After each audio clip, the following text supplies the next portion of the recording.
one more thing is that this subject, can anyone tell me the name of this subject?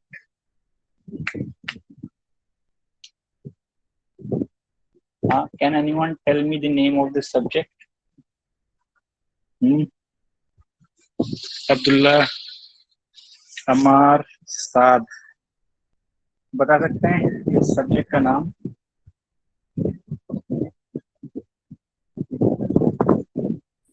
Sir, dynamics of machinery. Dynamics of machinery, yes. Yes, dynamics of machinery it is. And you all are in your final year, and many of you are going to attend appear for the GATE exams. ठीक है ना, GATE exams के लिए भी appear करने जा रहा हूँ. So there are some topics in this subject that are asked in GATE exams. So most probably 3 to 5 marks they ask from this subject only, and that is quite contribution. ठीक है ना, GATE में काफी अच्छा contribution है, and these questions are very simple. If you have attended the classes, you can easily attempt those questions very easily. ठीक है ना, और ये आपका हर जगह इस्तेमाल होगा, हर जगह ये subject through out the engineering इस्तेमाल होता है.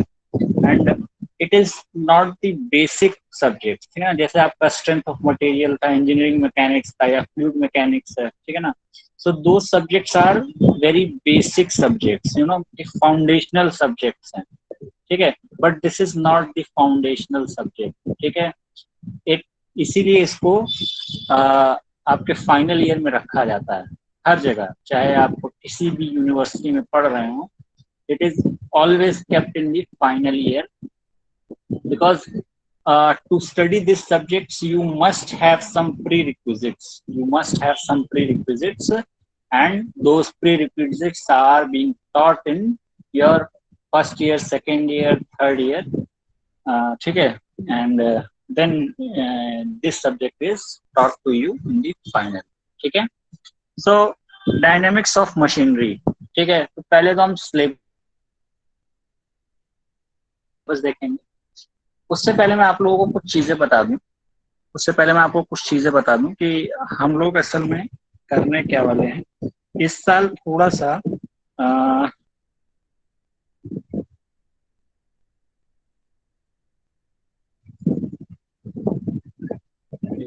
किया गया.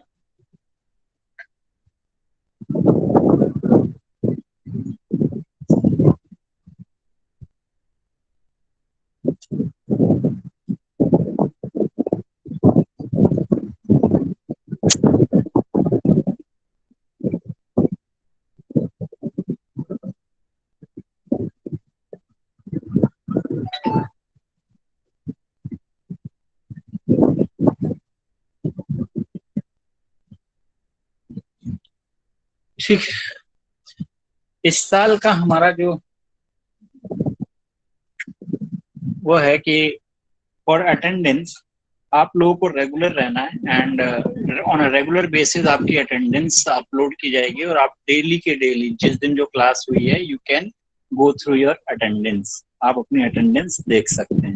ठीक है, सो मैंने एक लिंक शेयर की थी, आप लोग को ध्यान होगा. ठीक है ना, if you open that link, attendance for 7th semester. ठीक है ना, 7th सेमेस्टर के लिए अटेंडेंस है. सो यू वो अटेंडेंस शीट है बेसिकली, और हर सब्जेक्ट के लिए. ठीक है ना, and you all can only see the attendance of the particular subject. ठीक है, I think there are 4 to 5 subjects, so you all can go there and see your attendance. You can see your attendance on that particular day. ठीक है, so using that link this will ताकि आपको regularly inform होता रहे. And I am assuring you कि इस बार attendance में कोई लीनियंसी नहीं होगी. आप लोग को रेगुलर करना है, चाहे क्लासेस ऑनलाइन हो चाहे ऑफलाइन हो. ठीक है, now coming to the syllabus of this subject. ठीक है, syllabus of this subject. If you go through the syllabus, this syllabus is what subject is dynamics of machinery based on, okay,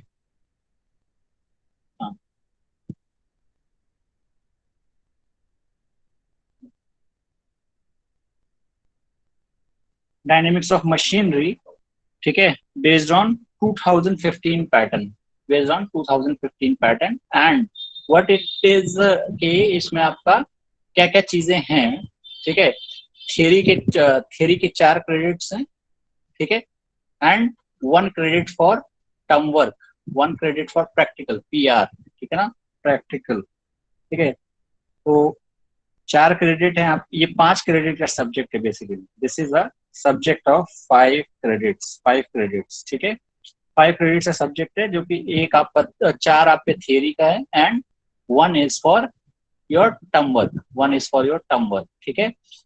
इनसेम 30 marks का होगा, एंडसेम 70 marks का होगा, practical exam नहीं होगा, only what oral and term work ही होगा, oral and term work submission ही होगा, मतलब ऐसा नहीं है कि प्रैक्टिकल का एग्जाम नहीं होगा, but what will happen is practical तो होंगे आपके, बट प्रैक्टिकल का एग्जाम नहीं होगा, ठीक है ना, and you have to just go for the oral exam and you have to submit term work, you have to submit term work, ठीक है ना, ठीक। And before proceeding further, as I was talking about the prerequisites,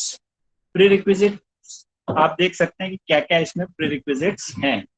तो basically आपका सबसे पहला prerequisite जो है वो कि आपका स्ट्रेंथ ऑफ मटेरियल है, ठीक है, तो स्ट्रेंथ ऑफ मटेरियल की बहुत सारी चीजें यूज होंगी, अगर आपने पढ़ रखी हैं, याद है तो बहुत अच्छी बात है, ठीक है, नहीं याद है कोई बात नहीं, we will take care of that, ठीक है ना, इतना घबराने की बात भी नहीं है, ठीक है, everything will be done in a precise in a way, बहुत ही अच्छे तरीके से हम लोग करेंगे, ठीक है ना, आप लोग परेशान मत होइए कि इतनी सारी प्रीरिक्विजिट्स बता दी गई हैं या फिर ये सब चीज, ठीक है, आपको याद है तो अच्छी बात है, नहीं याद है तो कोई बात नहीं, ठीक है। कमिंग टू इंजीनियरिंग मैकेनिक्स, ठीक है, engineering mathematics and numerical methods, numerical methods तो इतना ज्यादा इस्तेमाल नहीं होने वाला है यहाँ पर, बट इंजीनियरिंग मैथमेटिक्स में इंजीनियरिंग मैथमेटिक्स जरूर इस्तेमाल होने वाली है, एंड इंजीनियरिंग मैथमेटिक्स का बेसिकली आपका डिफरेंशियल इक्वेशन सॉल्व करने का पार्ट, डिफरेंशियल इक्वेशन, ठीक है, डिफरेंशियल इक्वेशन, ठीक है, ठीक, okay. In case of dynamics of machinery, basically what we are going to study is the vibrations, vibrations. This whole subject is all about vibrations, vibration, ठीक है, पूरा का पूरा सब्जेक्ट ही जो है पूरा वाइब्रेशन के ऊपर, ठीक है, डिफरेंट टाइप्स ऑफ वाइब्रेशन, जैसे पहला यूनिट जो है वो सिंपली किस पे है, single degree of freedom system, single degree of freedom system, and it is also the free vibration, ठीक है, free vibration और single degree of freedom system, जिसमें हम फंडामेंटल्स ऑफ वाइब्रेशंस पढ़ेंगे, ठीक है, फंडामेंटल्स ऑफ वाइब्रेशन में बहुत सारी चीजें आ जाती हैं, जैसे एलिमेंट्स ऑफ वाइब्रेटरी सिस्टम, तो देयर आर बेसिकली, अगर आप एलिमेंट्स ऑफ वाइब्रेटरी सिस्टम की बात करें तो इन जनरल जो वाइब्रेटरी सिस्टम में नंबर वाइब्रेटरी सिस्टम में जो एलिमेंट्स होते हैं वो बेसिकली 3 होते हैं, है ना, 3 होते हैं। आज की क्लास इंट्रोडक्टरी है, ठीक है, we are not starting the subject, I am just discussing the syllabus to give you an overview, ठीक है, कि एक्चुअल में इस सब्जेक्ट में हम लोग पढ़ने क्या वाले हैं, ठीक है। तो बेसिकली 3 टाइप के एलिमेंट्स होते हैं, one is what your inertia element, mass और मास मोमेंट ऑफ इनर्शिया, ठीक है, अगर लीनियर मोशन है तो मास, और अगर क्या नाम है रोटरी मोशन है तो मास मोमेंट ऑफ इनर्शिया, ठीक है, बेसिकली उसे इनर्शिया एलिमेंट कहते हैं, ठीक है। देन एनर्जी स्टोरिंग एलिमेंट या रीस्टोरिंग एलिमेंट, स्प्रिंग या फिर शाफ्ट, ये सब चीजें जो हैं जो कि एनर्जी स्टोर कर सकती हैं, ठीक है, that can store energy are known as restoring elements और एनर्जी स्टोरिंग एलिमेंट्स, ठीक है, एनर्जी स्टोरिंग एलिमेंट्स, ठीक। Then your one thing another is dampers, dampers, ठीक है, and these are your energy dissipating, energy waste करने वाले elements, energy को waste कर देते हैं, ठीक है ना, इनकी वजह से एनर्जी वेस्ट हो जाती है। तो अब बताइए, ये यहाँ पर एनर्जी जो वेस्ट कर दे रहे हैं, तो वैसे तो एनर्जी वेस्ट हो रही है, इसका मतलब नुकसान हो रहा है, but in many cases we can see that this is very good thing, this is very good thing. अभी देखेंगे कि हम जब कोई पर्टिकुलर सिस्टम डिजाइन करते हैं तो वहां पर ये कैसे बहुत अच्छी चीज हो जाती है। बताइए, एनर्जी खर्च हो रही है, खराब हो रही है, तो भी वो हमारे फायदे में जा रही है, ठीक है। इसी तरीके से हम एक सबसे सिंपल जो हमारा एसएचएम है, ठीक है, सिंपल हार्मोनिक मोशन, जो जनरल वाइब्रेटरी मोशन जब हम लोग स्टार्ट करते हैं, सिंपल हार्मोनिक मोशन से स्टार्ट करते हैं, तो उसको हम देखेंगे सिंपल हार्मोनिक मोशन कैसा होता है। देन यहाँ पर हमने सिंगल डिग्री ऑफ फ्रीडम की बात की है, ठीक है ना, तो ये डिग्री ऑफ फ्रीडम होता क्या है ये हम देखेंगे, वी विल सी, ठीक है। और उसके बाद देखेंगे कि किसी भी सिस्टम को, ठीक है ना, किसी भी सिस्टम को, क्योंकि हर सिस्टम में वाइब्रेशन होता है, मशीन है, आपकी बाइक है, स्कूटर है, कार है, आप चलते हैं तब भी वाइब्रेशन होता ही होता है, ठीक है ना, ठीक। सो इन सिस्टम्स को कैसे डिजाइन किया जाए या वाइब्रेशंस को कम कैसे किया जाए, ठीक है, ये हम चीजें देखेंगे, ठीक है ना। तो हम यहाँ यूनिट 1 में तो नहीं देखेंगे कि वाइब्रेशन को कम कैसे किया जाए, बट हम ये देखेंगे कि फिजिकल सिस्टम्स को डिजाइन कैसे किया जाता है वाइब्रेशन के कंसिडरेशन से, ठीक है ना, वाइब्रेशन को कंसिडर करते हुए किसी सिस्टम को कैसे डिजाइन किया जाता है। जैसे बाईसाइकिल या मोटरसाइकिल या फिर कार का हम लोग बेसिकली ऑटोमोबाइल की ही बात करेंगे यहाँ पर। तो 3 सिस्टम्स देखेंगे, बाइसिकल की डिजाइनिंग, ठीक है, using the consideration of vibration, motorcycle and car की डिजाइनिंग देखेंगे कि हम कैसे करेंगे, ठीक है। और वहां पर देखेंगे कि हम यही 3 एलिमेंट्स का इस्तेमाल करेंगे, ठीक है ना, वाइब्रेशन का डिजाइन करते हुए, किसी भी सिस्टम को वाइब्रेशन के अकॉर्डिंग डिजाइन करते हुए, वाइब्रेशन से रिलेटेड डिजाइन करते हुए, हम इन्हीं 3 सिस्टम्स का, एलिमेंट्स ऑफ वाइब्रेटरी सिस्टम जो है, inertia, restoring and damping elements का ही इस्तेमाल करते हुए ये सिस्टम्स डिजाइन करें, ठीक है, ठीक। उसके बाद अब डिजाइनिंग की बात आ गई, फिर हम हर जगह जो है कि वाइब्रेशंस कितने टाइप की होती हैं, इक्विवेलेंट, स्टिफनेस एंड डैम्पिंग, ठीक है ना, ठीक है। वाइब्रेशन टाइप्स ऑफ वाइब्रेशन देखेंगे, इक्विवेलेंट, स्टिफनेस एंड डैम्पिंग, ठीक है ना। तो जैसे आपने रेजिस्टेंस की बात की होगी, ठीक है ना, कि ये रेजिस्टेंस जो है सीरीज में लगा है, तो इसका इक्विवेलेंट रेजिस्टेंस क्या होगा, पैरेलल में लगा है तो इसका इक्विवेलेंट रेजिस्टेंस क्या होगा, ये आप निकालते थे। इसी तरीके से हम यहाँ पर भी हम देखेंगे कि क्या, अगर हमारी रिस्टोरिंग एलिमेंट्स जो है सीरीज में लगी हैं कि पैरेलल में लगी हैं, डैम्पिंग एलिमेंट्स सीरीज में लगी हैं तो पैरेलल में लगी हैं, ठीक है ना, एक से ज्यादा डैम्पिंग एलिमेंट्स हो सकते हैं, एक से ज्यादा रिस्टोरिंग एलिमेंट्स हो सकते हैं, तो ये सारी चीजें हम देखेंगे और उसको हम सिंप्लीफाई करने की कोशिश करेंगे अपने सिस्टम को, क्योंकि एनालिसिस सिंप्लीफिकेशन में ये हेल्प करते हैं, ठीक है ना, अपने सिस्टम को जितना सिंपल से सिंपल बना सकते हैं, ठीक है ना। तो देखेंगे यहाँ पर इक्विवेलेंट स्टिफनेस और इक्विवेलेंट डैम्पिंग का कंसेप्ट, ठीक है, ठीक।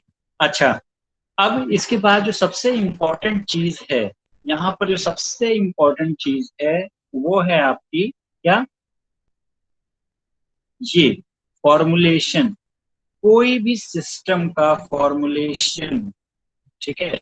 आपने सिस्टम यहाँ डिजाइन कर लिया, बाइसिकल का सिस्टम जो है या मोटरसाइकिल का सिस्टम है जो है या कार का सिस्टम जो है, आपने डिजाइन कर लिया कि हाँ भाई इसमें 4 डैम्पर लगे हैं, 2 स्प्रिंग्स लगी हैं, ठीक है, और 3 इनर्शिया एलिमेंट्स हैं, ठीक है ना।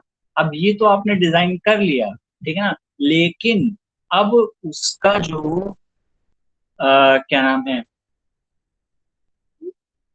इसका जो आपको मोशन को डिफाइन करने के लिए आपको कुछ इक्वेशंस डिराइव करनी पड़ेंगी, इक्वेशंस डिराइव करनी पड़े, ठीक है ना, उसके मोशन को डिराइव, क्योंकि अभी तो आपने सिर्फ सिस्टम को बना लिया है कि इसमें इतने एलिमेंट्स हैं, ये वाले ये एलिमेंट्स इतने हैं, इनर्शिया एलिमेंट्स इतने हैं, रिस्टोरिंग एलिमेंट्स इतने हैं, और ये एलिमेंट्स डैम्पिंग एलिमेंट्स इतने हैं, ठीक है ना।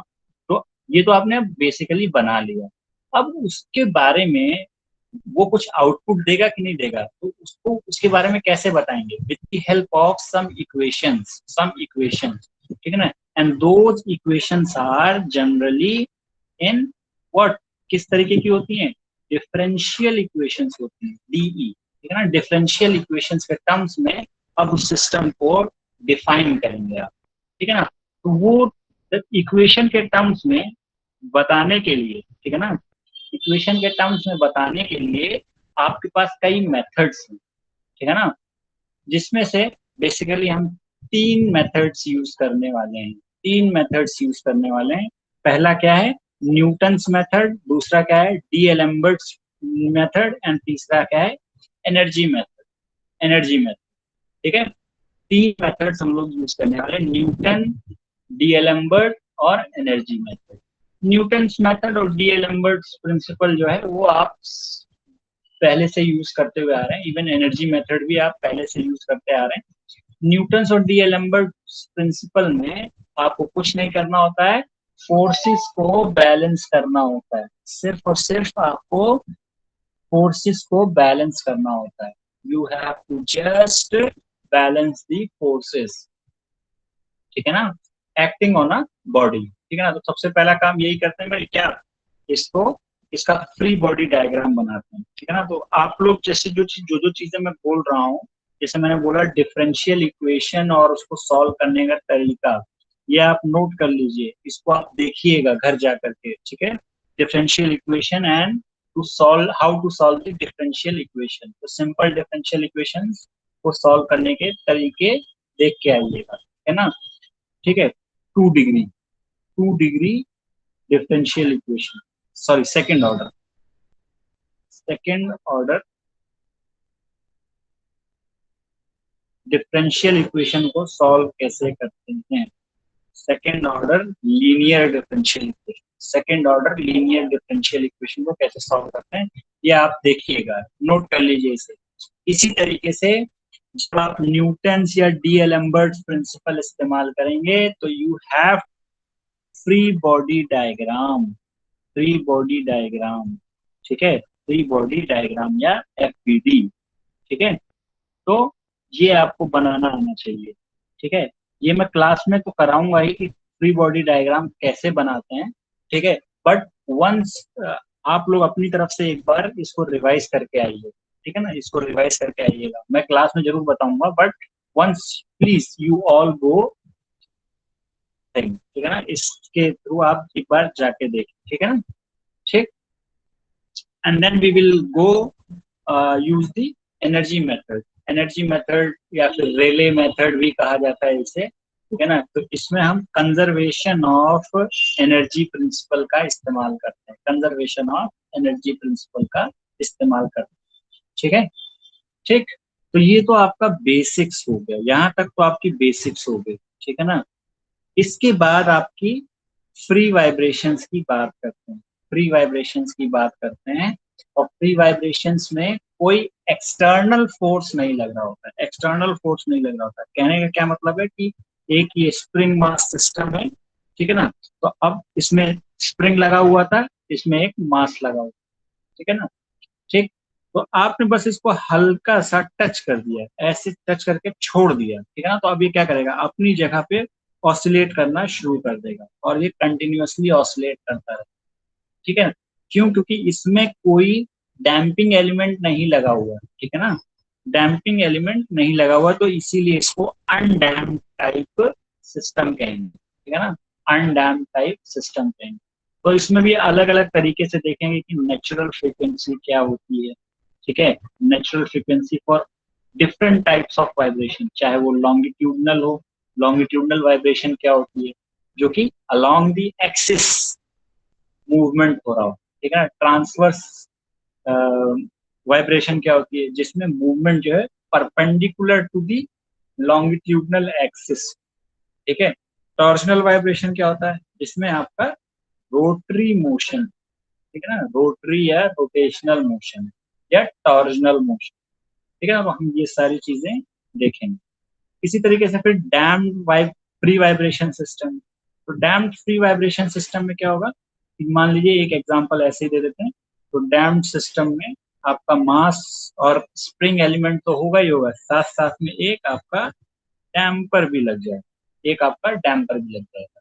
तो अब क्या होगा कि ये जो वाइब्रेशन जब आप हल्का सा टच करके छोड़ देंगे तो ये वाइब्रेट तो होगा, वाइब्रेट तो होगा, आगे पीछे मूव तो करेगा, लेकिन कुछ देर बाद ये रुक जाएगा, कुछ देर बाद ये रुक जाएगा। क्यों? क्योंकि इसमें यहाँ जो एनर्जी, ये जो डैम्पिंग एलिमेंट लगा है, ये एनर्जी को वेस्ट कर रहा है, ये एनर्जी को वेस्ट कर रहा है और आपका मोशन जो है वो स्लो हो जा रहा है, मोशन जो है वो आपका स्लो हो जाता है। ठीक है, इतनी बात समझ में आ रही है?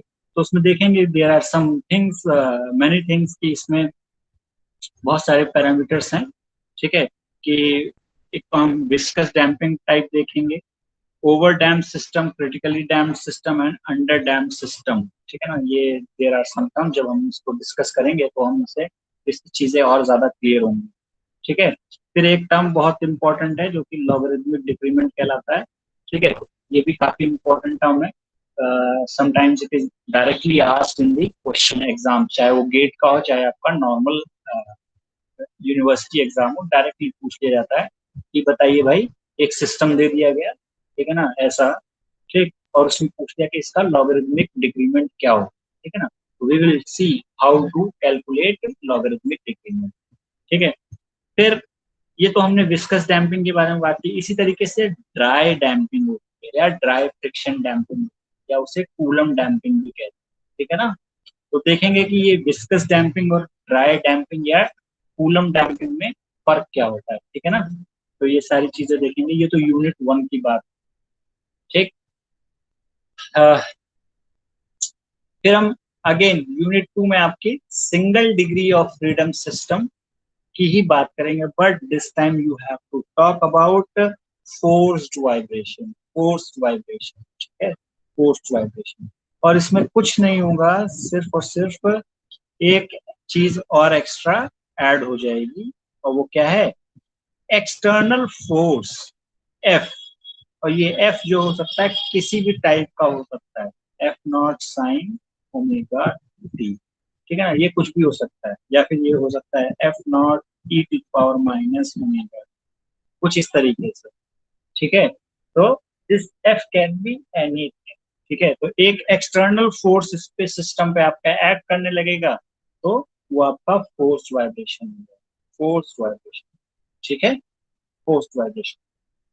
ठीक, नाउ तो फोर्स वाइब्रेशन में हम बहुत सारी चीजें देखेंगे कि हाउ दिस, अभी यही सारा सिस्टम हम देख रहे थे, लेकिन इस फोर्स की वजह से कुछ चेंजेस आएंगे, इसके मोशन में कुछ चेंजेस आएंगे, और वो सारी चेंजेस जो है हम एनालाइज करेंगे। जैसे आपका फोर्स वाइब्रेशन में एक तो रिस्पॉन्स, फ्रीक्वेंसी रिस्पॉन्स देखेंगे कि कैसे वो फ्रीक्वेंसी रिस्पॉन्स हमारा काम कर रहा है। ठीक है ना, frequency response during when we will be covering unit 2, we will be looking at this term frequency response. ठीक है, एंड देन कई बार आपने देखा होगा कि uh, आपके जो व्हील वगैरह होते हैं, गाड़ी के पहिए, साइकिल या बाइक या uh, क्या नाम है आपका, कार वगैरह हो गई, तो अगर वो थोड़ा सा, अगर उसमें थोड़ा सा हवा हवा कम होती है तो थोड़ा सा व्हील आपका टेढ़ा हो जाता है।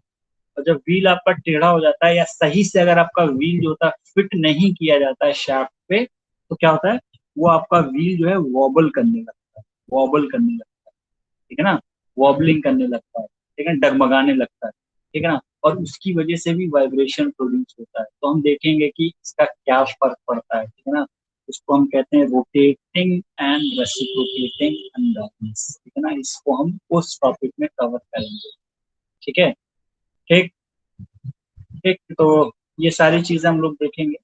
Then we will cover in unit 3, it is quite, यहाँ पर आपको थोड़ी सी मशक्कत करनी पड़ेगी।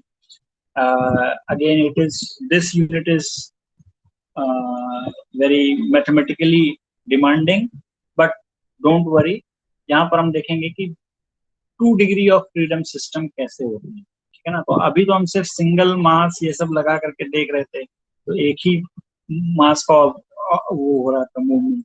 Let us suppose this is this system, ठीक है ना। तो ये अलग मूव कर सकता है, ये अलग मूव कर सकता है। तो इस टाइप के सिस्टम को हम 2 डिग्री फ्रीडम सिस्टम कहते हैं, 2 डिग्री फ्रीडम सिस्टम कहते हैं, ठीक है। तो इसको हम देखेंगे यूनिट 3 में। सारी चीजें हम वही देखेंगे कि मोशन कैसा होता है, क्या है, क्या क्या फ्रीक्वेंसी रिस्पॉन्स क्या आएगा, ये सारी चीजें हम फिर से 2 डिग्री सिस्टम के लिए देखेंगे। Then in unit 4 you have balancing. In unit 4 we have balancing. तो बैलेंसिंग क्या होता है? बेसिकली बैलेंसिंग होता है आपका व्हाट, कौन बताएगा बैलेंसिंग की दिक्कत? मान लीजिए कि आपके घर पे एक पंखा है या कूलर है या जो सीलिंग फैन है, उसमें आपके 3 ब्लेड्स हैं, ऐसे कुछ, ठीक है। अभी पंखा ये चल रहा है, रोटेट कर रहा है ऐसे, ठीक है। अचानक से ये वाला ब्लेड टूट जाए, अचानक से ये वाला ब्लेड टूट जाए, तो क्या होगा बताइए? चलते चलते पंखा चल रहा था और अचानक से ये वाला ब्लेड टूट जाए, ठीक है, ये वाला ब्लेड टूट जाए, तो क्या होगा? कोई बता सकता है? हम्म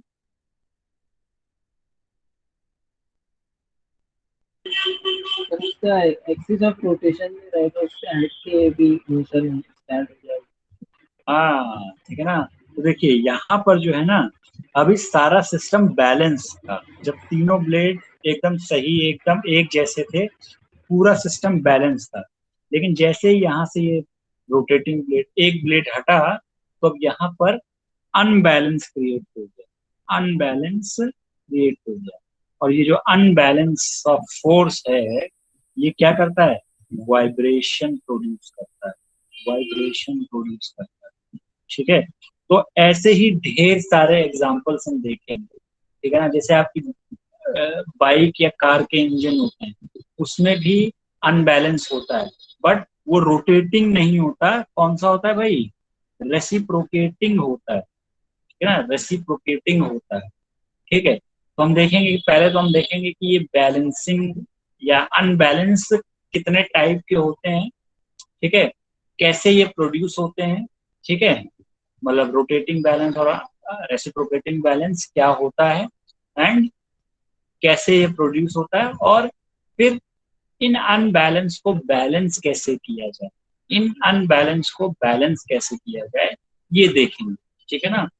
ठीक, ठीक है। तो इस पूरे यूनिट में हम यही काम करेंगे, ठीक है। तो ये भी गेट के पॉइंट ऑफ व्यू से ये यूनिट बहुत इंपॉर्टेंट है। गेट के पॉइंट ऑफ व्यू से ये यूनिट बहुत इंपॉर्टेंट है। Unit 1, unit 2 and unit 4 are very important from the point of view of GATE, ठीक है, point of view of GATE, ठीक है। अच्छा जी, अब जो बात ये आई, ठीक है, कि यहाँ तक तो यूनिट 4 तक तो हम बस फंडामेंटल्स पढ़ रहे थे वाइब्रेशन के, ठीक है, वाइब्रेशन के फंडामेंटल्स पढ़ रहे थे कि कोई सिस्टम कैसे बिहेव करता है, ठीक। लेकिन यूनिट 5 में हम देखेंगे कि जो वाइब्रेशन प्रोड्यूस हो रही है, जैसे फैक्ट्री में बड़ी बड़ी मशीन है, ठीक है। तो जैसे मैं आपको एक सिंपल सा एग्जांपल देता हूँ।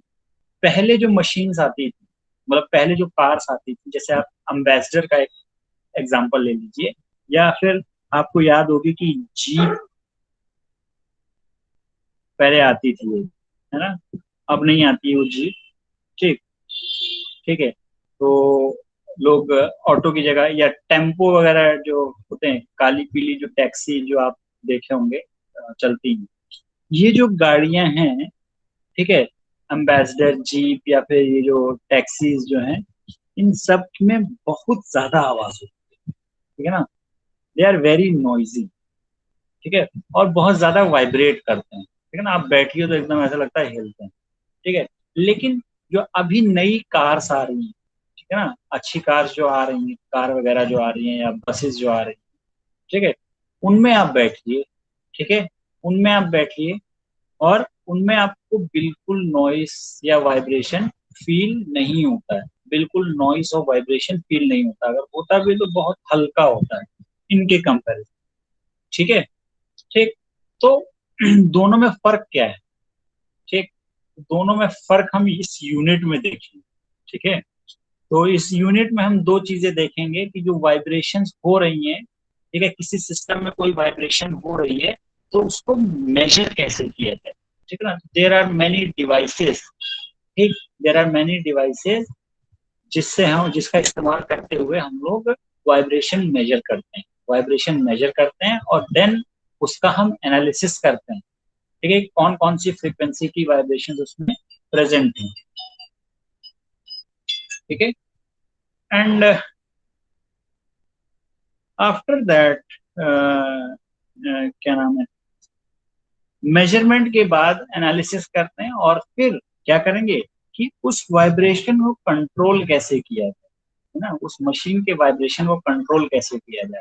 ठीक है। There are some methods to control the vibration. There are some methods to control the vibration. समझ में आ रही बात? तो उन मेथड्स को हम देखेंगे, वाइब्रेशन को कंट्रोल कैसे किया जाता है। तो जो नई कार्स या व्हीकल्स जो आ रहे हैं उनमें यही सिस्टम्स लगे हैं, ये जो कंट्रोल मेथड्स हैं इन्हीं का इस्तेमाल करके उसकी वाइब्रेशन को कम कर दिया जाता है, उसकी वाइब्रेशन को कम कर। ठीक है। हरी बात समझ में? तो हम ये सारी चीजें यहाँ पर देखेंगे यूनिट 5 में, मेजरमेंट कैसे करना है वाइब्रेशन का और कंट्रोल कैसे करना है। ठीक है। Then coming to the one very important thing related to vibration is noise. Noise. ठीक है। जो हम बोल रहे हैं, है ना, जो हम बोल रहे हैं, अभी मैं बोल रहा हूँ आप सुन रहे हैं या आप बोलेंगे मैं सुनूंगा। ठीक है। तो ये जो साउंड है जो आ रही है मेरी बॉडी से निकल रही है गले से, ये भी क्या है, एक टाइप की वाइब्रेशन ही है, वाइब्रेशन ही है। ठीक है। ये भी एक टाइप की वाइब्रेशन है। ठीक है। तो साउंड में क्या होता है भाई, साउंड तो कुछ आपका साउंड ही हो गया, लेकिन जब उलूल जुलूल चीजें, मैं जैसे मैं बोल रहा हूँ, ठीक है, और आप, आपसे मैं, आप और मैं बात कर रहे हैं, ठीक है, लेकिन अचानक से लोग आकर के हॉर्न बजाना शुरू कर दें या ट्रक या ये सब हॉर्न बजना शुरू कर दें। ठीक है। तो अनवांटेड साउंड जो है या अनवांटेड वाइब्रेशन जो है उसे क्या कहते हैं, नॉइस। Unwanted noise. ठीक है ना। अनवांटेड साउंड या अनवांटेड वाइब्रेशन को हम नॉइस कहते हैं। ठीक है। तो हम देखेंगे कि साउंड का पहले फंडामेंटल्स ऑफ साउंड का कंसेप्ट देखेंगे, साउंड होता क्या है। ठीक है। और इसको मेजर कैसे करते हैं। ठीक है। There are some many methods, जिसमें से एक बहुत ही फेमस स्केल है जिसे हम कहते हैं डेसिबल स्केल। डेसिबल स्केल क्या होता है, साउंड को मेजर करने के लिए इस्तेमाल किया जाता है, कैसे करते हैं ये सारी चीजें हम देखेंगे। ठीक है। साउंड की रिफ्लेक्शन कैसे होती है, साउंड से रिलेटेड सम लॉज हैं, ठीक है ना, law of reflection, law of absorption, transmission. ठीक है। अब इस साउंड को या नॉइस जो आ रही है, अनवांटेड साउंड जो है, इसको कंट्रोल करने का क्या तरीका है। ठीक है ना। तो आप लोगों ने नाम सुना होगा sound proof, sound proof rooms, है ना, साउंड प्रूफ रूम्स। ठीक है। Sound proof rooms. ठीक। घरों में डिजाइन, घरों में आप देखिए, और कभी आप अगर हॉल वगैरह में गए हों, ऑडिटोरियम वगैरह में, ठीक है, बड़े हॉल्स में, तो उनकी डिजाइनिंग आप देखिए। ठीक है ना। There is very, they are very different. ठीक है ना। आप देखेंगे कि जो मूवी थिएटर्स होते हैं, ठीक, मूवी थिएटर में बहुत तेज साउंड चल रहा होता है, एकदम ऐसा लगता है कि कान फट जाएंगे। ठीक है ना। लेकिन आप हॉल से बाहर निकल करके आइए तो, या जो बाहर लोग रह रहे हैं और जहाँ आसपास जो लोग हैं हॉल के, उनको बाहर कुछ नहीं सुनाई देता, उनको बाहर कुछ नहीं सुनाई देता। उसकी साउंड प्रूफिंग इस तरीके से की जाती है, मतलब उस हॉल का डिजाइन, उस हॉल में ऐसे मटेरियल्स का इस्तेमाल किया जाता है जो कि साउंड को बाहर नहीं जाने देते। ठीक है। तो ये सारी चीजें कैसे इस्तेमाल की जाएंगी ये हम लोग देखेंगे। ठीक है, इन सब चीजों का हम साउंड से रिलेटेड और साउंड पे कंट्रोल या नॉइस से रिलेटेड और नॉइस कंट्रोल से को हम देखेंगे कि कैसे इस्तेमाल करते हैं। ठीक है, ठीक, ओके। आई होप यहाँ तक आप लोगों को चीजें क्लियर होंगी। ठीक है, now one more thing, I am going to use two books. ठीक है, one is mentioned here, the first one, S S Rao की mechanical vibration, S S Rao की मैकेनिकल वाइब्रेशन। ठीक है, this is a very good book to use. ठीक है, in all the universities and colleges, this is one of the highly recommended books। ठीक है ना, सबसे ज्यादा रिकमेंडेड बुक है। ठीक है ना, तो इसकी मैं आप लोगों को पीडीएफ दे दूंगा, you must go through the PDF. And then one more book I will be using for unit 1 and 2 and unit 4। ठीक है, and that is Theory of Machine by S.S. Rattan। Theory of Machines machines by S.S. Rattan। ठीक है, आप लोगों ने Tom 2 के लिए इसको इस्तेमाल किया होगा। ठीक है ना, theory of machine by S S. तो हम ये दो किताबें इस्तेमाल मैं ये दो किताबें इस्तेमाल करूंगा। I also recommend you to follow these books. ठीक है, एंड एज यूजुअल, जैसे हम पिछले साल पिछले सेमेस्टर हम लोगों ने किया था। ठीक है, पिछले सेमेस्टर हम लोगों ने जिस तरीके से किया था कि there will be a Google classroom. ठीक है ना, गूगल क्लासरूम, जितना भी स्टडी मटेरियल असाइनमेंट सब वहीं पर पोस्ट किया जाएगा, गूगल क्लासरूम। ठीक है, अगर ऑनलाइन क्लासेस कंटिन्यू होती हैं तो आपको सारे के सारे लेक्चर्स जो हैं, सारे के सारे लेक्चर्स जो हैं आपको मिल जाएंगे, अपलोड कर दिए जाएंगे, रिकॉर्डेड लेक्चर्स ओवर देयर जितना भी स्टडी मटेरियल असाइनमेंट वगैरह सब कुछ पिछले साल की तरह, पिछले सेमेस्टर की तरह क्लासरूम पे अपलोड कर दिया जाएगा। ठीक है, इज इट ओके? ठीक, any doubt, any query, anything that you want to ask? हाँ,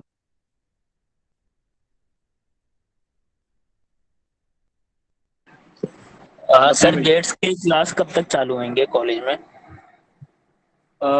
who is asking? Abdullah? Ammar से। अम्मार? अम्मार से। GATE, okay. As far as GATE की क्लासेस की बात करें हैं तो आप इसके लिए एचओडी सर से बात करें। ठीक है, मोस्ट प्रोबेबली कोई आसार दिख नहीं रहे हैं अभी। ठीक, बट जब तक गेट की क्लासेस स्टार्ट नहीं होती हैं, you can come to me in the college and you can you are free to ask, ठीक है ना, for the suggestions and any topic that you don't understand।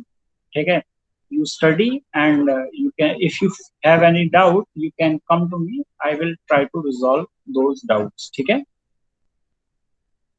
ठीक, जब तक क्लासेस स्टार्ट नहीं होती हैं तब तक आप आ सकते हैं मेरे पास, कोई दिक्कत नहीं। आप किसी भी टीचर के पास जा सकते हैं, कोई ऐसा, मतलब मैं ये नहीं कह रहा हूँ कि आप सिर्फ मेरे पास ही आकर के डिस्कस करें, but you can go to any teacher if you feel that is related to him। ठीक है ना, कोई सब्जेक्ट जिससे, ठीक है ना, तो जैसे थर्मोडायनेमिक्स से रिलेटेड कोई टीचर आपको लगता है कि ये सर ने थर्मोडायनेमिक्स पढ़ाते हैं, ठीक है ना, या हीट ट्रांसफर ये सर पढ़ाते हैं, तो उनके पास आप जा करके डाउट्स वगैरह लेके जा सकते हैं। ठीक है, ओके।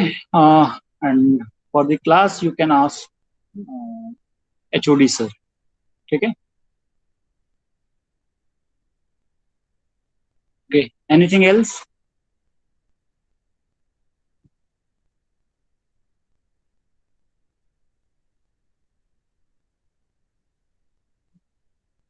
बताएं भाई। No sir. No, so okay, yes, Mohammad.